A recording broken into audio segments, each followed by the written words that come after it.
কতটা ভেতরে নিতে পারে সেটা জানার আগে কিন্তু তাদের প্রাইভেট পার্টসের ব্যাপারে জানাটা আপনার জন্য খুবই জরুরি।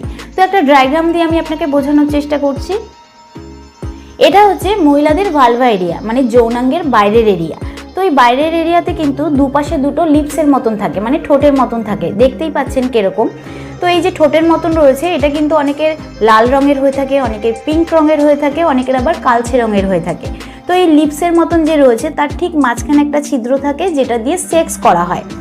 তার ঠিক ওপরে ছোট্ট একটা ছিদ্র থাকে যেটা দিয়ে প্রস্রাব করা হয়। তো প্রস্রাবের ছিদ্রর ওপরে কিন্তু একটা উঁচু মতন পাতলা মতন জিনিস থাকে যেটাকে ক্লিটোরিস বলা হয়। তো সেই ক্লিটোরিসে যদি আঙুল দিয়ে হালকা করে রাব করা হয় বা হাত দিয়ে মাসাজ করা হয় তাহলে কিন্তু মহিলাদের সেরকমই উত্তেজনা বাড়ে যেরকম লিঙ্গ ঢুকিয়ে সেক্স করলে হয়। তো যখন আপনি এই ক্লিটোরিসে আঙ্গুল দিয়ে হালকা করে রাব করবেন বা মাসাজ করবেন তখন কিন্তু এতে ঘর্ষণ তৈরি হয় এবং এতে মেয়েদের উত্তেজনা বাড়ে। তো নর্মালি মহিলাদের যৌনাঙ্গের গভীরতা অনেকটাই হয়, কিন্তু একটা নির্দিষ্ট জায়গা রয়েছে, সেই জায়গাটুকু ছাড়া যতই আপনি ভেতরে ঢোকান না কেন, যতই আপনার বড় হোক না কেন, এতে কিন্তু মেয়েদের কোনো কিছু ফিল হয় না।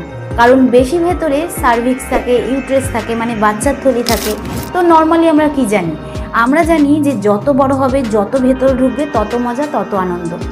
না, বেশি ভেতরে কিন্তু কোনো আনন্দ নেই, কোনো মজা নেই। এতে কিন্তু উল্টে মহিলাদের জন্য সেক্স পেনফুল হয়ে থাকে। আর ভ্যাজাইনার সামনের ভেতরের দিকে যে 2 থেকে 2.5 ইঞ্চি জায়গাটা রয়েছে সেই জায়গাটায় কিন্তু ব্লাড ফ্লো অনেক বেশি হয় এবং সেই জায়গাটা খুবই সেন্সিটিভ হয়।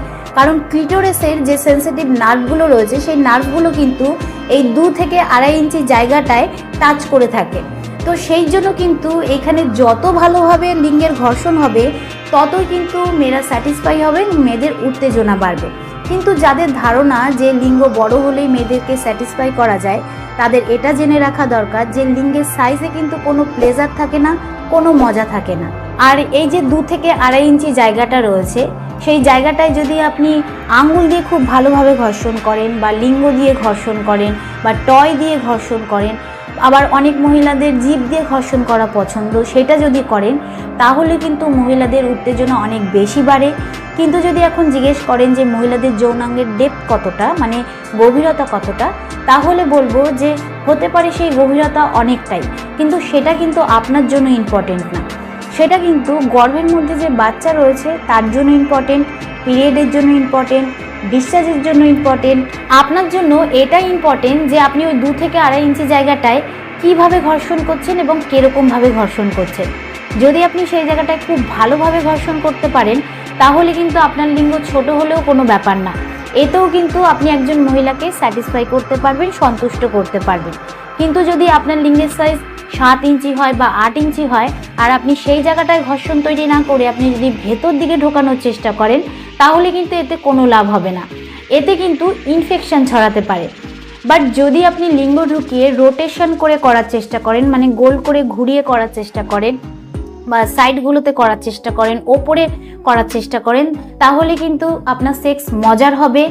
কিন্তু যদি আপনি ভাবেন যে আপনার লিঙ্গ ছোট, অন্যের লিঙ্গ বড়, আপনি আপনার পার্টনারকে স্যাটিসফাই করতে পারবেন না, বা যদি কোনো মেয়ে বলে যে আমার 7 ইঞ্চি পছন্দ, 8 ইঞ্চি পছন্দ, আমি বড়তেই স্যাটিসফাই হই, তাহলে কিন্তু এটা ভুল কথা।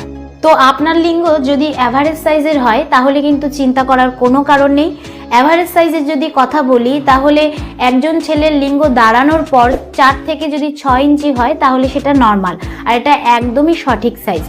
আমি আবারও বলবো যে লিঙ্গ 7 ইঞ্চি বা 8 ইঞ্চির হলেই যে সেটা সব থেকে বেস্ট আর সেই যে মেয়েদেরকে স্যাটিসফাই করতে পারবে এরকম কিন্তু নয়। আর